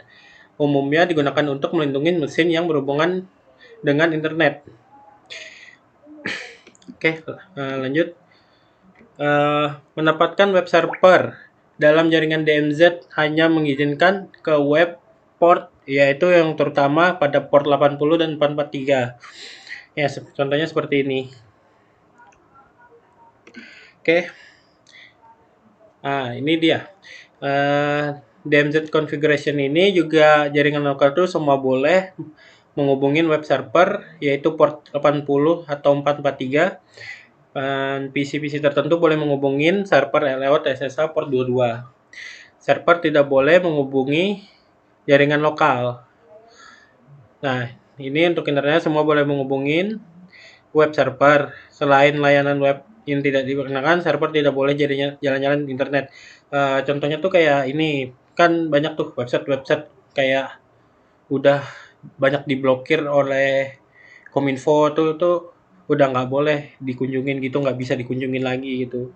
Dia langsung kalau kita buka webnya itu misalkan yang udah diblokir, kita menuju ke situ, dia langsung ke blok gitu, nggak bisa buat menuju ke sana gitu guys contohnya. Oke lanjut. Nah ini firewall rulesnya itu ada www, MailGUE, proxy, squid, mainnet. Nah ini untuk portnya ada 80, 25, 80, 80, 3128. Ya, same itu. Nah ini DMZ configuration-nya itu yang berawal dari internet. Jadi awan tuh sebenarnya internet ya. Sebenarnya awan tuh internet. Oke, lanjut ke router. Nah ini yang maksud saya tuh firewall tuh ini dia semacam tembok gitu untuk menahan yang ada kayak serangan-serangan gitu kayak situs-situs yang nggak jelas gitulah intinya. Nah terus ini ada switch dan ini ada server subnet ini macam komputer klien gitu. Ini ada usernya macam itu. Oke lanjut. Firewall sebagai IDS. IDS itu apa sih? IDS itu Intrusion Detection System. Dia untuk mengumpulkan sebuah informasi, log dari aturan yang ditolak, mencari front scanning, hacking, dan lain-lainnya. Bisa juga digunakan untuk memblok fraud scan untuk traffic yang meninggalkan DMZ. Oke. Ini paket filternya yaitu ada pertama itu Stateful Application Proxy Firewall Implementation. Ini IP table-nya itu ada firewall, personal firewall, terus itu ke network firewall. Nah, di sini personal firewall itu dia pakai paket filter firewall, Stateful. Terus itu lanjut di bagian network firewall ini ada paket filter firewall sama. Cuman dia ada tambahan ini ada circuit level, application level, dan NAT. Oke, ini yang dibilang tadi yang disuruh mengaktifkan apa tadi namanya network layer tuh ya semacam ini dan juga ada session layer ini dia. Dia ada yang harus dimatikan dan ada yang harus dinonaktifkan, ada yang harus diizinkan buat diaktifkan gitu. Oke, ini juga contohnya contoh proxy FTP, application layer firewall dan stateful firewall. Mungkin penjelasan saya sampai sini aja. Kurang dan lebihnya saya mohon maaf. Wassalamualaikum warahmatullahi wabarakatuh.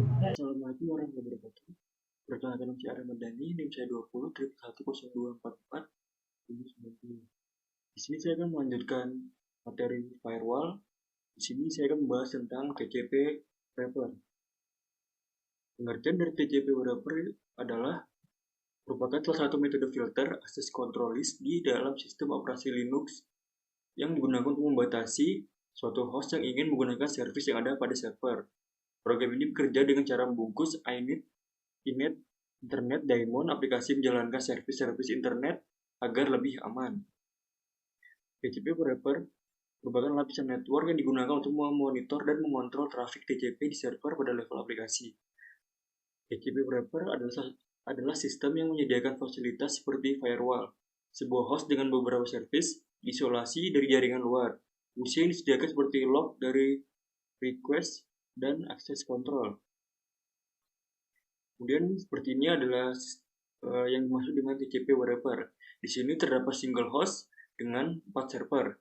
Dan di sini dapat TCP yang membungkus servis yang sebelum membungkus sebuah servis. Di sini ada gambaran port dari luar. Ketika ingin masuk ke dalam server, maka akan tertahan di TCP wrapper. untuk memfilternya. Kemudian TCPD. TCPD daemon mengecek hubungan TCP yang datang sebelum real server mendapat koneksinya. TCPD dapat mencari alamat, IP, dan no port dari sumber authentication. TCPD con. Low match yang dihasilkan main menetapkan nama, servis, alamat klien, dan waktu koneksinya. TCPD dapat menggunakan alamat klien untuk mengotorisasi setiap pemerintahan layanan. Kemudian, typical TCPD setup. iNet dan Super Server menginisialisasi TCPD sebagai pengganti real server. Super Daemon inetd sekarang memiliki TCP wrapper yang sudah di built-in sehingga semua service yang berbasis init ID dapat memanfaatkannya. TCPD mengenali klien dengan memanggil fungsi get per name pada deskriptor all. Kemudian TCPD configuration. Konfigurasi file pada TCPD menentukan host mana yang diizinkan atau ditolak pada suatu service. Semua domain atau IP network dapat diizinkan atau ditolak secara mudah. Service pada init ID seperti ini adalah tampilannya. Kemudian lanjut ke TCP wrapper menggunakan dua file untuk mendefinisikan akses ke service, yaitu etc host allow dan etc host deny untuk mengizinkan dan menghalang atau menolak. Dapat dibuat deny by default ke semua service yang menggunakan TCP wrapper. Jangan berpikir bahwa hal ini akan mengamankan service 100%. Tidak semua service dapat menggunakan TCP wrapper. TCP wrapper adalah access control process. Kemudian ada konfigurasi TCP wrapper. File-file yang perlu diperhatikan dalam penyetingan TCP wrapper antara lain file etc inetd konfigurasi. Kemudian ada etc host allow dan etc host db. Konfigurasi host yang ditolak dan konfigurasi host yang diizinkan. Pastikan dahulu bahwa TCP wrapper sudah terinstall pada sistem kita. Untuk mengeceknya dapat dilihat pada file etc inetd configuration. Kemudian TCP wrapper dapat memonitor dan filter incoming request untuk telnet, FTP, rlogin, RSA, finger, talk, dan lainnya yang berjalan pada inetd conf. Kemudian contohnya seperti telnet stream, TCP, NoWide, root, USR, SBIN, TCPD, in, telnet d. Kemudian what TCP wrapper does. Membuka file TC host allow, file ini diberisikan peraturan akses kontrol dan akses untuk setiap protokol. Kemudian men-scan file baris demi baris sampai menemukan rule sesuai dengan protokol atau sumber tertentu yang terhubung ke server. Menjalankan aksi yang ditentukan dalam rule di atas. Jika sesuai kontrol akan dijalankan pada jaringan server. Jika tidak ada yang match atau file etc host dnet dibuka dan akan dibaca secara berurutan baris demi baris. Jika ada yang baris sesuai, akses ditolak dan aksi yang berhubungan dengannya akan dilakukan. Jika tidak ada yang sesuai pada file etc host allow atau etc host deny, kemudian koneksi akan diizinkan secara default. Misal etc host deny dapat berisi hanya sebuah rule al untuk menolak akses secara default. Kemudian TCP wrapper, etc host allow dan etc host deny. Kemudian ini adalah gambaran dari TCP wrapper. Ada host, berisi hostname, ada IP address-nya, ada subnet mask, dan netmask ID. Kemudian selanjutnya ada TCP wrapper, daemon list, client host list option. Daemon list merupakan daftar daemon seperti telnet ID, finger ID, FTPD, SSH, dan lain-lainnya. Client host list merupakan daftar user atau host network dan mempunyai sebentuk sebagai berikut. Al, semua host. Now, host yang terdapat pada DNS server. Lokal, host yang tidak dipisahkan oleh dot. Paranoid mempunyai nama dan IP address yang tidak sesuai jika dilacak dan dibandingkan antara pelacakan dari mana dengan dari nomor IP. Unknown, host yang hanya mempunyai nomor IP tanpa nama internet. EPIS its.edu, host dengan domain epis.its.edu, kemudian 167.205.206.i, host dengan IP address tertentu. Kemudian TCP wrapper example. Di sini ada beberapa contoh dari penggunaan TCP wrapper. Di sini perintah etc host allow tampilannya seperti ini. Kemudian ada perintah etc host dnight, maka tampilannya seperti ini. Lanjut ke penggunaan twist. Twist bisa digunakan untuk memberi keterangan pada klien. Contoh sshd client.xyz.com twist /bin/echo uip no are prohibited from accessing the service denied. Option: this client IP address, the server IP address, the daemon process name, the client host name or IP address if the host name is unavailable, the server host name or IP address if the host name is unavailable, the daemon process ID. Contoh penggunaan TCP wrapper seperti ini. Nah, ini ada perintah yang diketikkan pada terminal Linux, maka akan muncul seperti ini. Dan lanjut, CIS 192/Act. Di sini ada access control yang menggunakan TCP wrapper. Ini terdapat service telnet SSH FTP pada server. Kemudian konfigurasi di RWAN sebagai berikut. Telnet dan SSH bisa diakses oleh Sawyer. Service lainnya akan ditolak oleh RWAN. Berikan keterangan pada Sawyer ketika ditolak oleh RWAN. Kemudian mungkin itu saja yang bisa disampaikan pada materi firewall. Jika ada kesalahan atau penyebutan, maka saya mohon maaf. Assalamualaikum warahmatullahi wabarakatuh.